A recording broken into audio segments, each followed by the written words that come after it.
Vamos dar uma salva de palmas para o nosso Deus.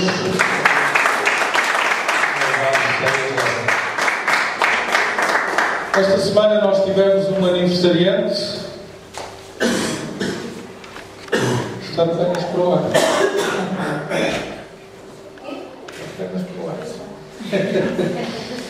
Foi o irmão Moraes no dia 21.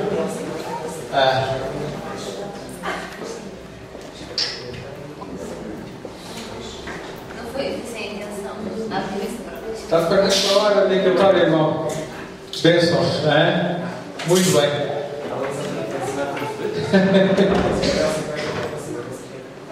É? Mal. Sim, senhores. Vamos entrar na parte mais importante do nosso culto, nossa mensagem. Estamos a estudar, como os irmãos sabem, a respeito do Espírito Santo, mais propriamente a respeito da obra do Espírito Santo. E hoje vamos para a terceira parte desta mensagem. Os irmãos ainda se lembram do que falámos a semana passada? Guardaram bem tudo o que nós dissemos? Espero que sim. Muito importante.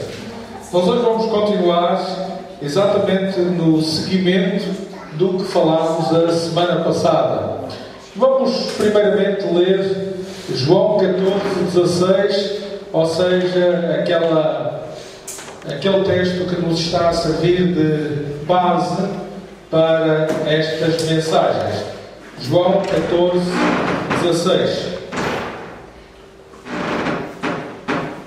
Diz assim: que eu rogarei ao Pai, e Ele vos dará outro Consolador, para que fique convosco para sempre. E eu rogarei ao Pai, e Ele vos dará outro Consolador, que fique convosco para sempre. E o nosso tema desta terceira lição sobre este assunto vai ser batismo do Espírito Santo. Ou seja, batismo, o Espírito Santo batiza-nos no corpo de Cristo. Este é o tema. Lembram-se de tudo o que dissemos a semana passada? Não vai ser preciso repetir, pois não? Vamos pegar aí e vamos avançar para a frente. Este tema é muito importante. Porquê? Por duas razões. Primeiro, porque nós temos aqui uma afirmação. Ou seja, a afirmação de que nós somos batizados no corpo de Cristo. Em 2 Coríntios capítulo 12 e verso 13, Paulo diz: pois todos nós fomos batizados em um Espírito, formando um corpo, quer judeus, quer gregos, quer servos, quer livres, e todos temos bebido de um mesmo Espírito. Paulo não diz aquilo que alguns dizem, que é: uns foram batizados no Espírito Santo, outros não. Paulo também não diz: alguns de vós fostes batizados no Espírito Santo. Paulo diz: todos fomos batizados. O que é todos? É todos. Todos fomos batizados. Todos estamos em pé de igualdade. Todos nós somos exatamente iguais perante Cristo. Não existe uns de primeira e outros de segunda.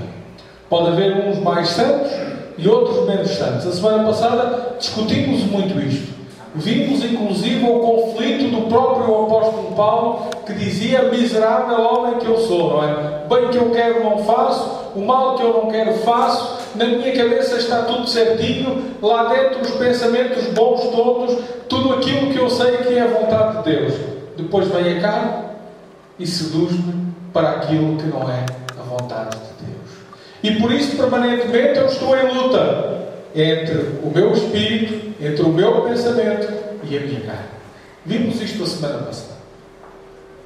Agora estamos a ver uma outra coisa, que chama-se certeza da salvação.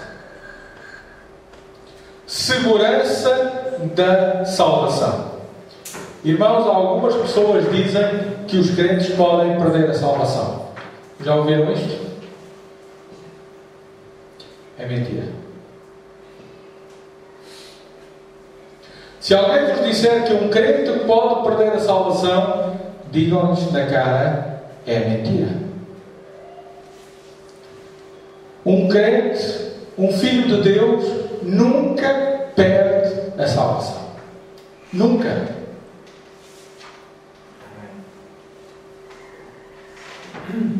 Brincando um bocadinho, Deus não tem um computador onde diz lá o anjo Gabriel: olha, agora apaga o nome do Hélio porque ele cometeu um pecado. Depois o Hélio ora, pede perdão e Deus diz ao anjo Gabriel: agora põe lá o nome outra vez. Ou então tem um sistema de software mais organizado, não é? Vai lá com o rato e bloqueado, desbloqueado, não é? Ativo, inativo, não é? Não. Isto é uma brincadeira. Não passa pela cabeça de ninguém, mas mais importante, a Bíblia não ensina isto. A Bíblia diz que uma vez salvo, salvo para sempre. Se nós uma vez confessamos Jesus como o nosso único e suficiente Salvador, nós vamos chegar ao final salvos.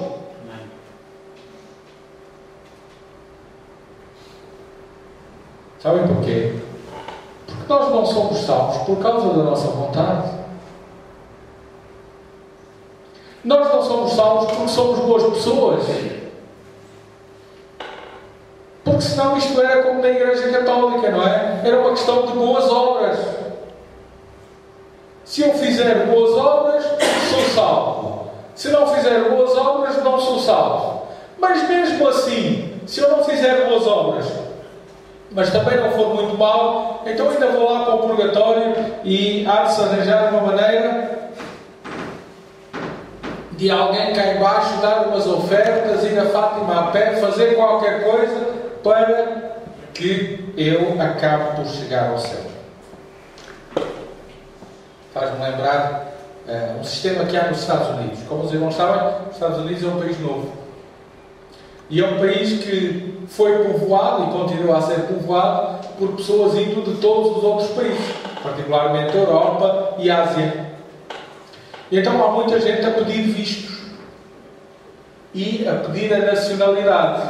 Então há muitos anos a esta parte, os Estados Unidos estabeleceu um sistema que é, há um dia por ano em que o computador central da Polícia de Fronteira dos Estados Unidos, da CIA, faz com que um sorteio, e todos os imigrantes cujos nomes forem sorteados nesse dia têm automaticamente a nacionalidade americana. Então os imigrantes ficam sempre à espera desse dia para ver se o nome deles calha, não é? E para alguns a salvação é um bocadinho assim, não é? Estão lá no purgatório à espera que o computador solte o nome deles. Olha, agora já podes passar para o céu. Isto é uma brincadeira. E com Deus não se brinca. Nós não somos salvos por causa de nós. Nós fomos resgatados pelo sangue de Cristo.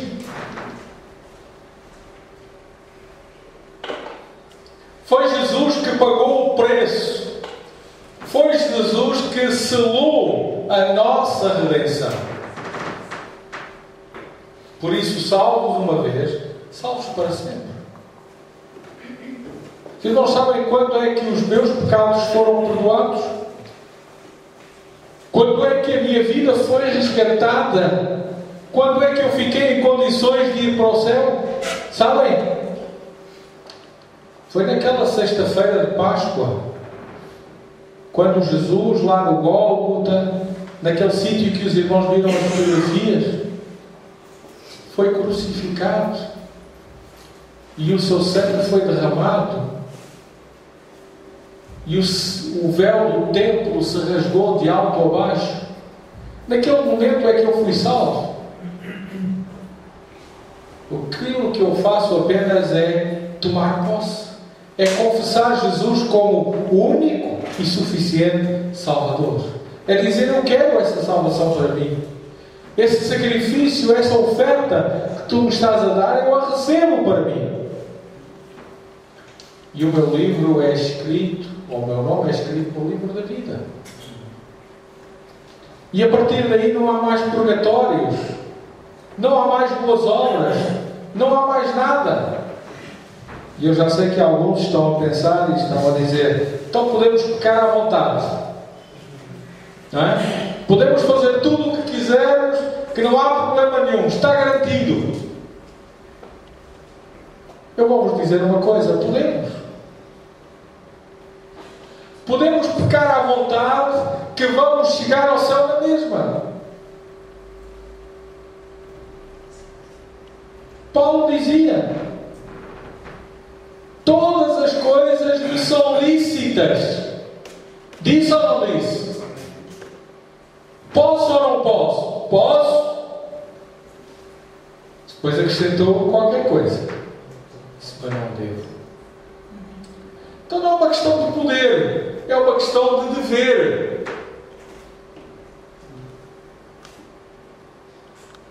Não é uma questão de salvação, é uma questão de santificação.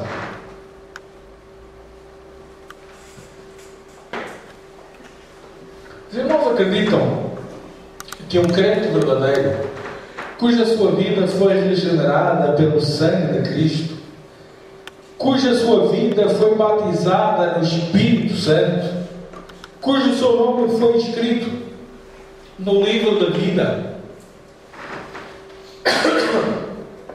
uma pessoa que reconhece claramente ser filha de Deus, vai viver no pecado? Vai se sentir bem vivendo pecando? Claro que não. Portanto, a nossa santificação não é um pretexto ou não é um meio para nós chegarmos à salvação, é uma consequência de nós sermos salvos. Percebem? Eu posso ser bom ou fingir de bom para ganhar o respeito, a atenção, a admiração dos outros.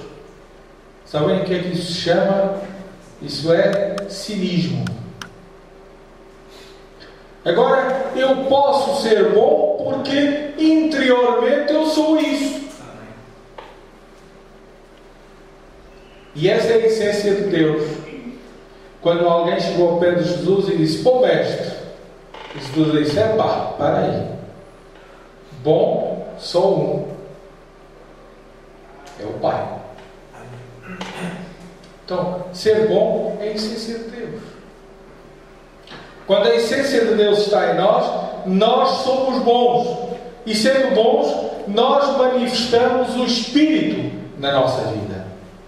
Em 2 Coríntios capítulo 12, versos 7 a 11 diz: mas a manifestação do Espírito é dada a cada um para o que for útil, porque a um pelo Espírito é dada a palavra da sabedoria, e ao outro pelo mesmo Espírito a palavra da ciência, e ao outro pelo mesmo Espírito a fé, e ao outro pelo mesmo Espírito os dons de curar, e ao outro a operação de maravilhas ou de milagres, e ao outro a profecia, e ao outro o dom de discernir os espíritos, e ao outro a variedade de línguas, e ao outro a interpretação das línguas, mas um só e o mesmo Espírito opera todas estas coisas, repartindo particularmente a cada um como Ele quer. Então isto é que é a vida no Espírito Santo. Nós somos batizados no Espírito para isto. É por isto, irmãos, que o diabo pode nos tentar. O diabo pode nos armar ciladas. O diabo pode fazer 30 por uma linha. Mas o diabo não nos pode tocar. Uma vez ouvi um pastor dizer: quando eu entro na igreja, o diabo já lá está. É o primeiro a sentar-se na fila da frente.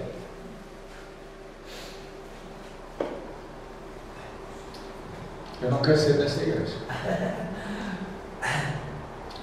Eu não quero ser dessa igreja. Eu quero entrar na igreja onde Deus lá está. Onde o Espírito está e entra e fica e sai comigo.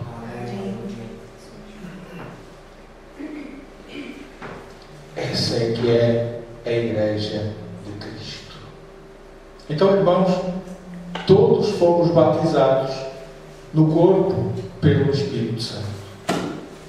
E todos nós passamos por esta experiência.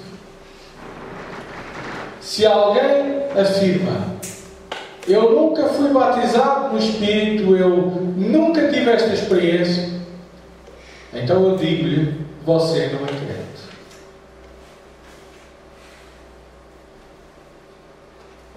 Você não vai estar no céu com Deus. Quando ambos morrermos, você não se vai encontrar comigo. Porque não é possível eu ser crente e não ser batizado no Espírito Santo. E aqui crente é uma expressão técnica, digamos assim. É uma maneira de nos entendermos. Porque até o ateu é crente.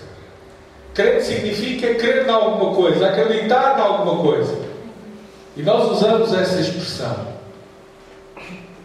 para significar alguém que crê inabalavelmente em Deus. É por isso que a Bíblia diz que a fé é o firme fundamento das coisas que se não vê. É a certeza das coisas que se esperam. Ora, eu não vejo a salvação e eu espero a eternidade com Deus. Verdade ou mentira? Mas eu espero pela fé em Cristo. Crer neste sentido. Crer para o que é bom. Não é como alguns que creem que o Euromilhões lhe vai sair, não é? Tem cá uma fé que é esta semana. Pior é que passam as semanas e a única coisa que sai é o dinheiro da aposta, não é? É o dinheiro da aposta, esse é que sai. Assim Paulo escreve aos Efésios, capítulo 4, versos 7 e seguintes: mas a graça foi dada a cada um de nós segundo a medida do dom de Cristo. Nós não temos a graça segundo aquilo que nos apetece, aquilo que achamos bom, mas segundo o dom de Cristo. Por isso diz: subindo ao alto, levou cativo o cativeiro e deu dons aos homens. Ora, isto ele subiu, que é senão que também antes tinha descido às partes mais baixas da terra. Paulo, referindo-se ao momento em que Jesus na cruz diz: Shalá, Shalá, Salavatani. Quando Deus desce ao inferno, carregando sobre si os nossos pecados. E olhem que não é tarefa fácil. Jesus levava os pecados de todos nós.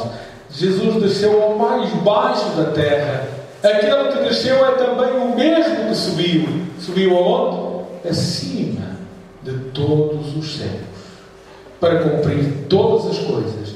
E Ele mesmo deu uns para apóstolos, e outros para profetas, e outros para evangelistas, e outros para pastores e doutores, querendo o aperfeiçoamento dos santos para a obra do ministério, para a edificação do corpo de Cristo, até que todos cheguemos à unidade da fé e ao conhecimento do Filho de Deus, ao homem perfeito, à medida da estatura completa de Cristo, para que não sejamos mais meninos inconscientes, levados em redor por todo o vento de doutrinas, pelo engano dos homens que com astúcia enganam fraudulentamente. Antes, seguindo a verdade em amor, cresçamos em tudo naquele que é a cabeça, Cristo, do qual todo o corpo bem ajustado e ligado pelo auxílio de todas as juntas, segundo a justa operação de cada parte, faz o aumento do corpo para a sua edificação em amor. Meus irmãos, até que todos cheguemos à unidade da fé. Voltamos ao ponto anterior. O próprio Jesus, em João 17, orava dizendo: Pai, não penso que os tires do mundo, mas livra-os do mal. Uma coisa apenas oro, que eles sejam um, como eu e tu, dizia Jesus, eu e tu, o Pai, somos um. Irmãos, nós precisamos chegar em conjunto à unidade da fé. À estatura de varão perfeito, como dizia Paulo. Sabem o que é um varão perfeito? Não é uma pessoa sem pecado. É um adulto. Um homem feito.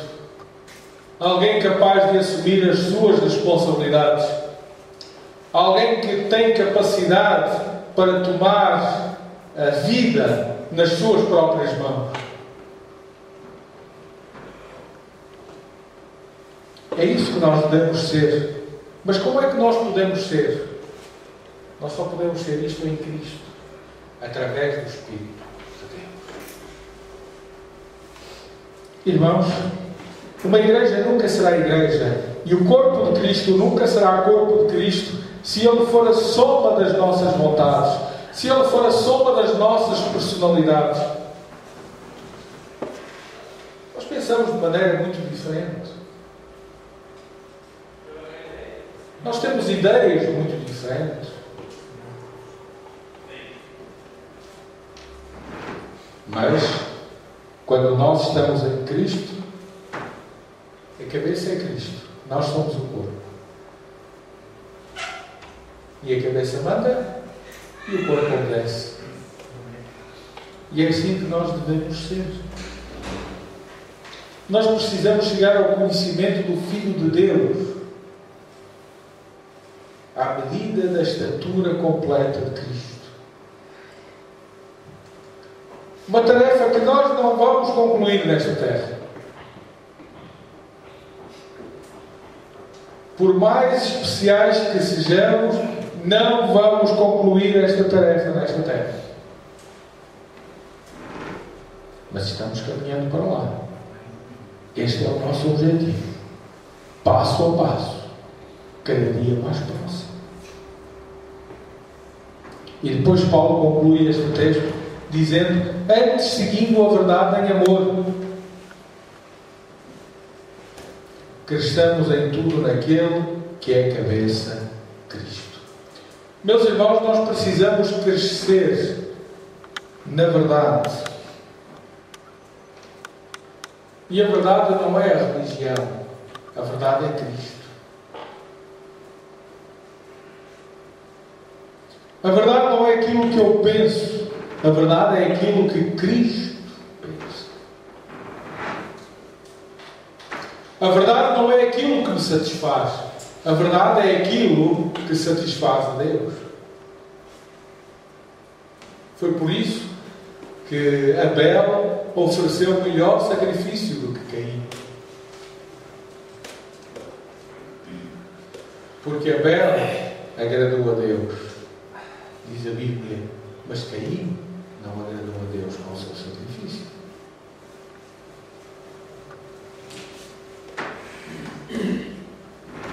E esta verdade tem que ser em amor. Cresçamos em tudo naquele que é a cabeça, Cristo. Porquê, irmãos? Porque, como já dissemos várias vezes, Ele garante-nos a salvação. Ele sela-nos para o dia da redenção. Quando nós um dia chegarmos lá acima, chegarmos ao céu, não vai ser o nosso nome que vai aparecer nos catrapácios de São Pedro no momento das boas-vindas. Não. O que vai aparecer vai ser a credencial de Cristo.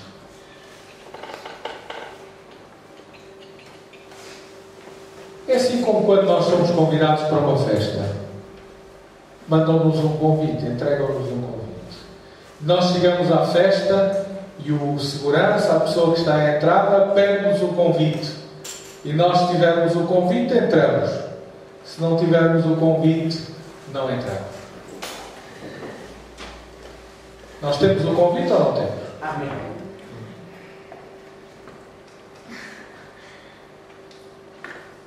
Exceto os que estão a dormir. Os outros têm convite ou não têm? Amém. Está bem. Fraquinho. Mas é verdade, irmãos. Nós estamos selados para a redenção.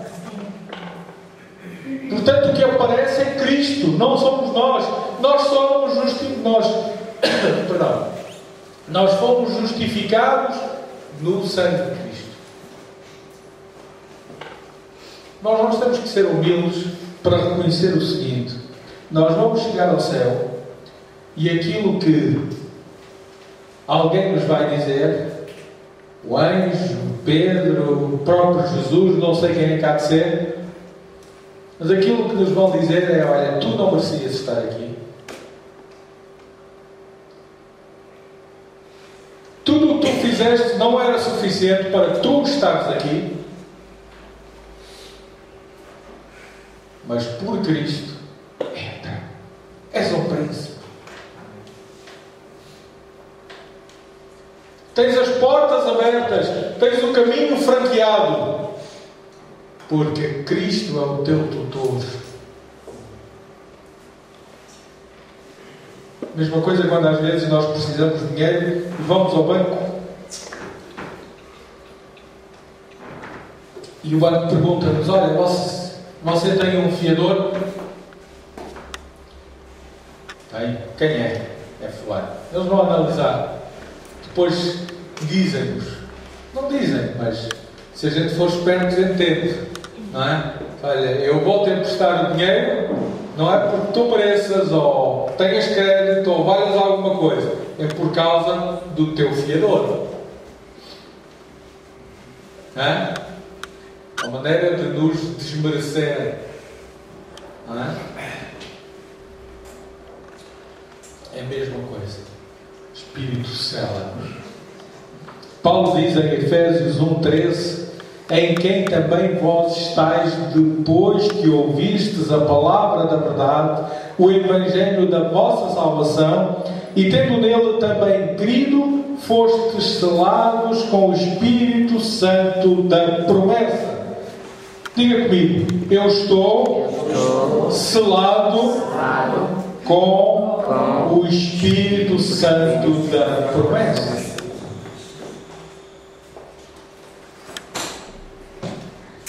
A minha vida está registada. Se eu não chegar ao céu, alguém vai pedir contas. Deus vai chegar lá com o registro e diz: olha, onde é que está esta encomenda? Falta.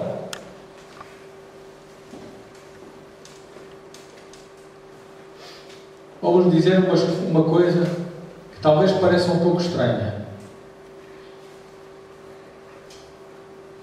Mas é verdade.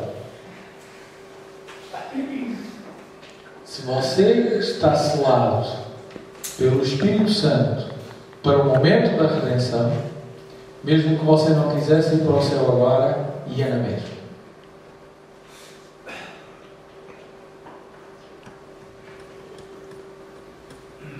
Mesmo que você não quisesse ir para o céu, ia na mesma. Deixou de estar nas suas mãos.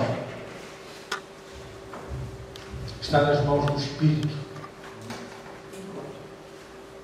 Há uns 20 anos atrás, nem tanto, uns 15 talvez, fui contactado por uma família desesperada porque o marido, o chefe de família, tinha se suicidado.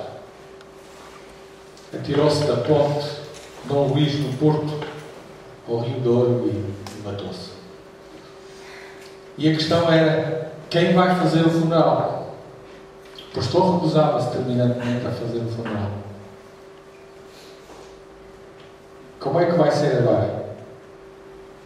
Naquela altura eu tinha muito menos experiência do que tenho agora, embora já tivéssemos anos de pastor. E se agora? O que é que eu faço? Chamo de irmão no funeral ou não chamo de irmão? Falo do céu ou não falo do céu? Assento o pau no morto E não foi fácil passar por aquela experiência. Mas uma das coisas que eu aprendi com essa experiência e com a luta que eu próprio tive em poucas horas de decidir o que é que ia fazer e como ia fazer, foi de perceber isto. Ele fez o que não devia.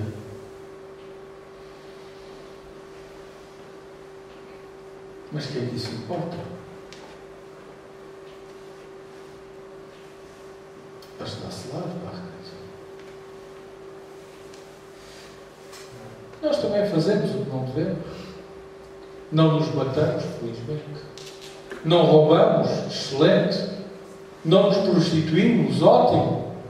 Mas não é o próprio Jesus que nos chama a atenção para isto e diz: amigos, vamos lá clarificar aqui as questões. Vós dizeis que quem matar o seu irmão é réu de juízo.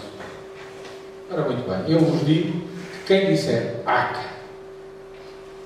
quem murmurar, quem desmerecer, quem falar por trás, é réu do fogo do inferno. Ou seja, o que é que Jesus está a dizer? Aquilo que vocês valorizam menos é mais grave do que aquilo que valorizam muito.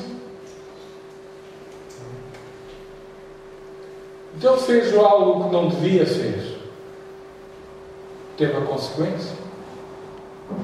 Para ele e para a família, infelizmente. Mas a redenção é outra coisa. Deus é amor. E Deus amou-nos de tal maneira que deu o seu Filho, para que todo aquele que nele crer, quem consegue acabar? Exatamente. Não morra, mas tenha a vida eterna. Em Lucas, capítulo 21, verso 28, diz: ora, quando estas coisas começarem a acontecer, olhai para cima e levantai as vossas cabeças, porque a vossa redenção está próxima. Jesus diz: aqueles que estão selados pelo Espírito Santo, quando isto começar a complicar-se aqui embaixo, olhem para cima, porque vocês vão ser arrebatados. 2 estarão dormindo, um será levado, o outro vai ficar. 2 estarão comendo, um será levado, o outro ficará. 2 estarão trabalhando, um será levado, o outro ficará. Quando eu vou de avião, espero sempre que um deles seja ateu. Tenho sempre a esperança que dos pilotos um seja ateu.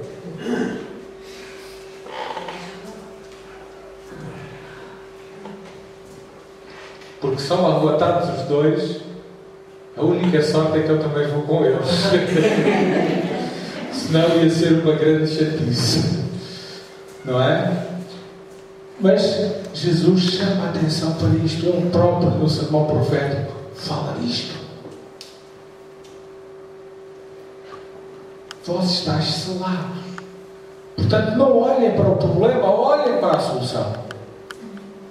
Quando Pedro, no mar da Galileia, durante a noite, vê Jesus aproximar-se por cima do mar, ele diz: Senhor, eu posso ir ter contigo? E Jesus disse: vem. E Pedro tirou a capa e começou a andar sobre o mar. Sabem porque é que Pedro tirou a capa? Não digam que não sabem.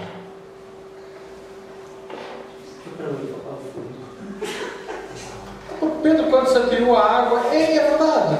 Quando Pedro se atirou à água, era para nadar. Ele era pescador, ele sabia nadar. Ele ia ter com Jesus que estava no mar.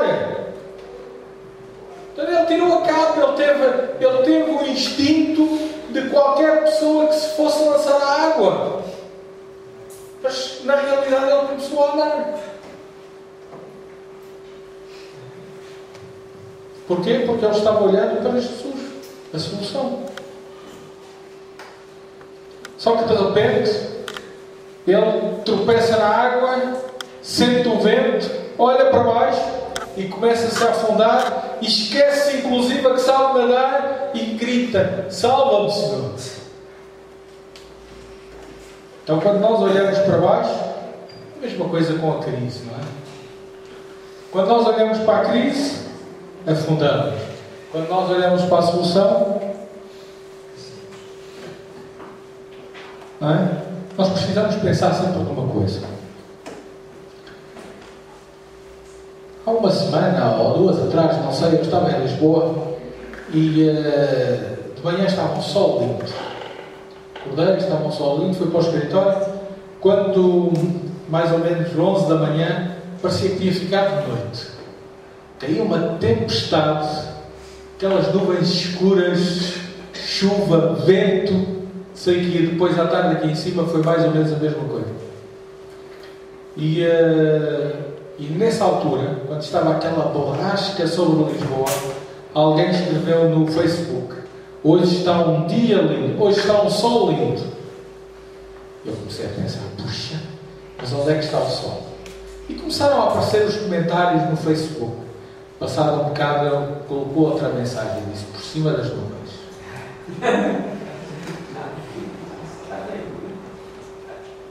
Não é? E estava de facto, não é? Lá por cima estava um sol lindo. Nós precisamos perceber ou aprender a olhar para a solução e não nos fixarmos no problema. Nós somos o problema, Jesus é a solução. O Espírito sela-nos para a solução, não para o problema. Aliás, Jesus acrescenta: ora, quando estas coisas começarem a acontecer, olhai para cima, levantai os vossos olhos, fixai a solução. E em Romanos 8, 23, Paulo escreve: e não só ela, mas nós mesmos, que temos as primícias do Espírito, também gememos em nós mesmos, esperando a adoção, a saber, a redenção do nosso corpo. E em Efésios 1,14, o qual é o penhor da nossa herança, para a redenção e possessão adquirida, para o louvor da sua glória. Irmãos, o Espírito é o penhor. Se a dívida não for paga, o Espírito é executado. Que garantia melhor nós queremos? Imaginem uma pessoa que tem 1.000 milhões de euros de fortuna e tem uma dívida de 1.000 euros. Acham que a pessoa chateia-se?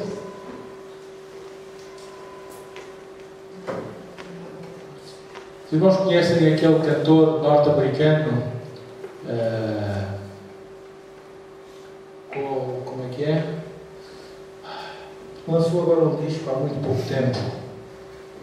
Música tipo a do Frank Sinatra.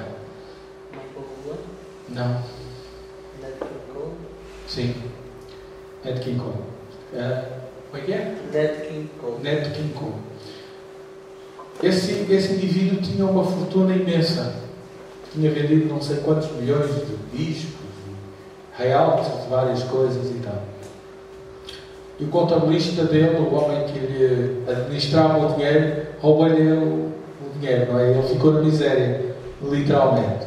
E agora lançou um novo disco que está a ter um sucesso louco para tentar recuperar algum do dinheiro que tinha e que precisa para os últimos anos da sua vida.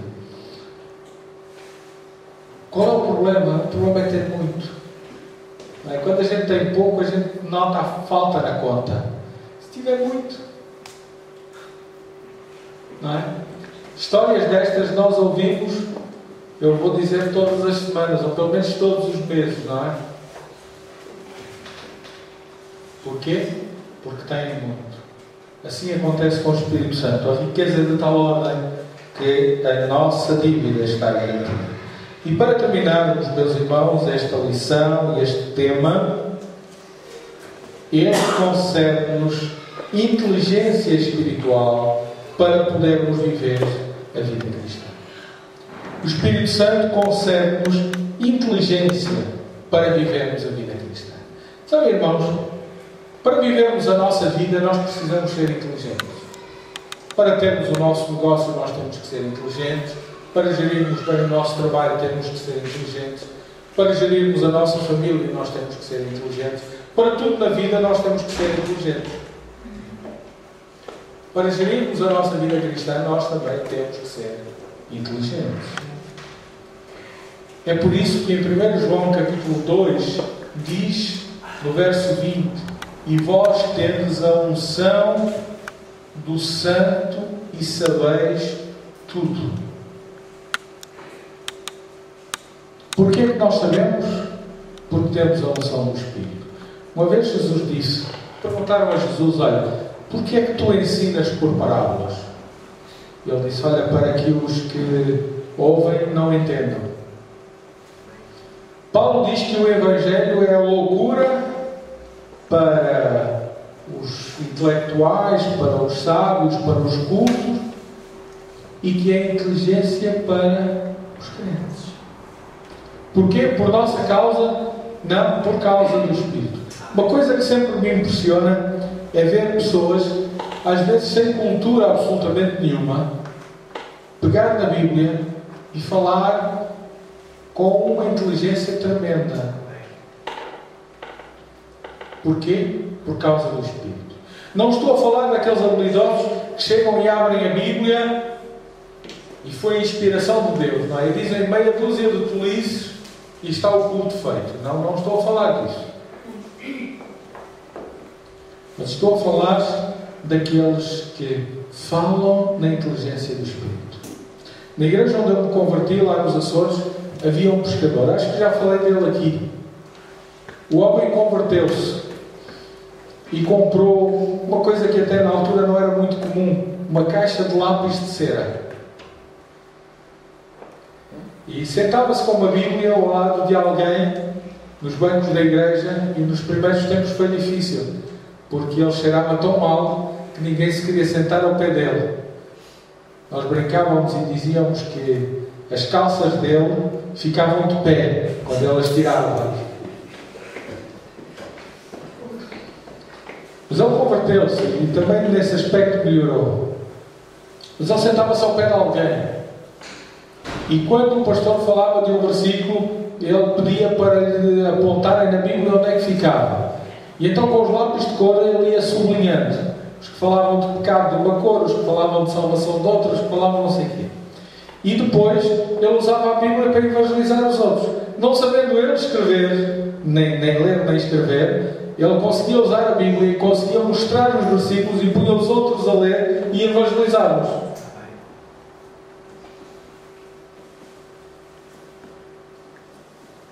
Às vezes, como se costuma dizer, mais faz quem quer do que quem pode. Não é? E quando nós usamos esse poder imenso do Espírito Santo, nada nos atrapalha. Nada nos atrapalha. É por isso, irmãos, que João escreve na sua primeira carta, capítulo 2 e verso 20, e depois verso 27 também: e a unção que vós recebeste deles fica em vós, e não tendes necessidade de que alguém vos ensine, mas com a sua unção vos ensina todas as coisas, e é verdadeira e não é mentira. Como ela vos ensinou, assim nela permaneceis. Irmãos, mais importante do que aprenderem de outros, aprendam de Cristo. É por isso que eu insisto: leiam a Bíblia. Leiam a vossa Bíblia todos os dias. Peçam a orientação do Espírito para entenderem aquilo que estão a ler. Porque se nós aprendemos isso, se nós aprendemos com a nossa Bíblia, se nós aprendemos no Espírito do Espírito Santo, nós estamos aprendendo a verdade e não a mentira. Quando nós aprendemos de homens, às vezes nós aprendemos a mentir. Irmãos, a religião engana. A religião muitas vezes é mentirosa. A religião muitas vezes manipula. A religião muitas vezes ensina aquilo que Deus não quer. Ensina aquilo que a Bíblia não ensina. Nós não podemos aprender de homens. Nós temos que aprender de Deus. O que é que a Bíblia diz? Se a Bíblia diz, é verdade. Gostaria de terminar com um versículo de Atos dos Apóstolos, Atos 26, 27, que diz: levantar, mas ainda temos algumas semanas para nos lembrarmos dele e para o fixarmos. Agora o projetor está atrás de mim, não sei se para mim não dá muito jeito, mas para os irmãos que querem ver também não é para mim. Mas vamos então dizer em conjunto: tem cuidado de ti mesmo e da doutrina. Tem cuidado de ti mesmo e da doutrina. Meus irmãos, vamos chegar ao final deste ano com este versículo encasquetado na nossa mente. Sabe o que é que isso significa? É para nunca mais nos esquecermos deste versículo. Não é? Que fica lá em 1 Timóteo 4, 16. Vamos fixar este versículo porque ele é fundamental para a nossa vida como crentes. Tem cuidado de ti mesmo e da doutrina. Os tempos não vão absolutamente nada fáceis. E nós como crentes temos que marcar a diferença. Nós estamos no mundo para sermos o sal da terra e para sermos a luz do mundo. Nós estamos no mundo para sermos a diferença. E não só para sermos a diferença, para fazermos a diferença. Nós estamos cá para fazermos a diferença. É curioso que eu estava a ver uma reportagem num canal internacional, relativamente às eleições dos Estados Unidos. E eles foram para a rua e entrevistaram, julgo que em Nova Iorque, ou em Washington, não sei, várias pessoas na rua relativamente à reeleição do Obama. E então havia lá alguém que dizia: graças a Deus que os religiosos não ganharam, não é? E ele disse: não, esse é exatamente ao contrário, não é? Infelizmente os religiosos não ganharam. Mais uma vez ganharam os homossexuais, ganharam as lésbicas, ganharam os mafiosos, ganharam os idólatras, inclusive, porque foi fortemente com o apoio da Igreja Católica, como se sabe e como se viu, mas os religiosos, no sentido dos verdadeiros detentores da Palavra de Deus, esses saíram derrotados. E é pena, porque é mau para os Estados Unidos e é mau para o mundo. Então, irmãos, vamos pensar a sério nisto. Nós existimos para ser a diferença e para fazer a diferença. Isto é o tempo para entregarmos a Deus os nossos dízimos e as nossas ofertas. E vamos ler 2 Crónicas 27, 31. Não. A seguir. Antes. Para trás. Para a frente.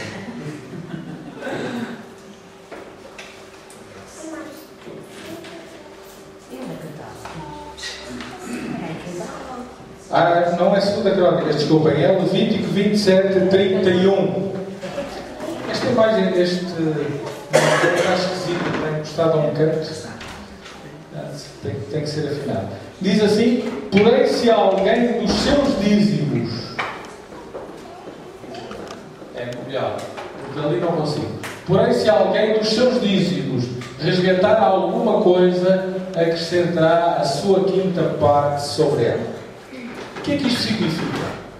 A lei previa o essencial, sobretudo do culto.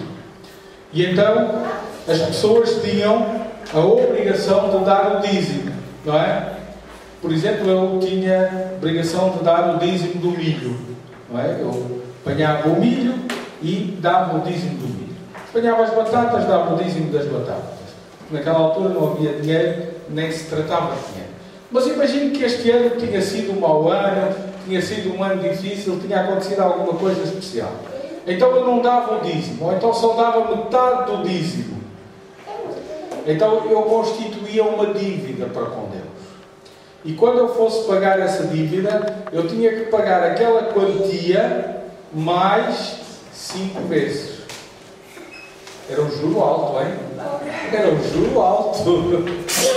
Era um juro alto. Mas era assim que estava determinado na lei do culto para os judeus.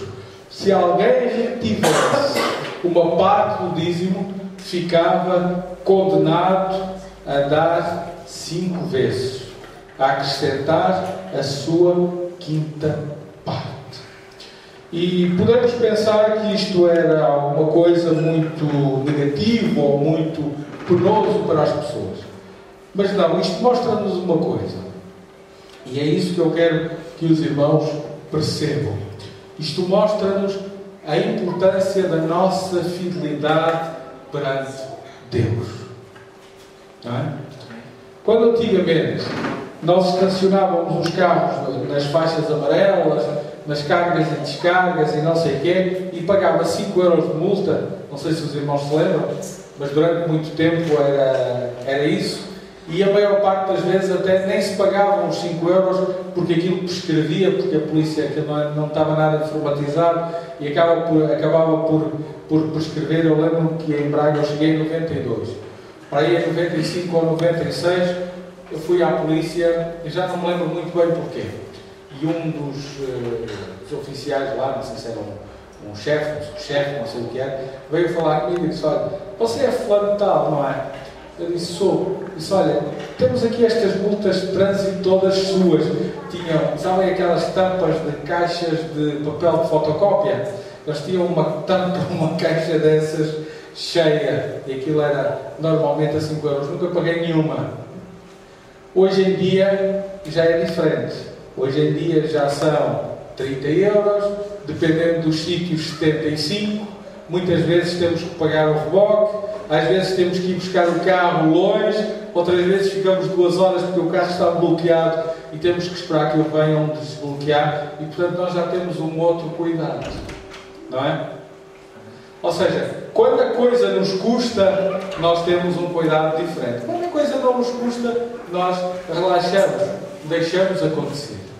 E o objetivo disto, deste princípio bíblico, era este: era não deixar que as pessoas se relaxassem. Não é? Porquê? Porque quando nós nos relaxamos no dízimo, nós relaxamos em todo o resto. Eu não sei o que é que acontece com os irmãos, mas a minha experiência é que quando nós não damos o dízimo, nós ficamos com menos salário.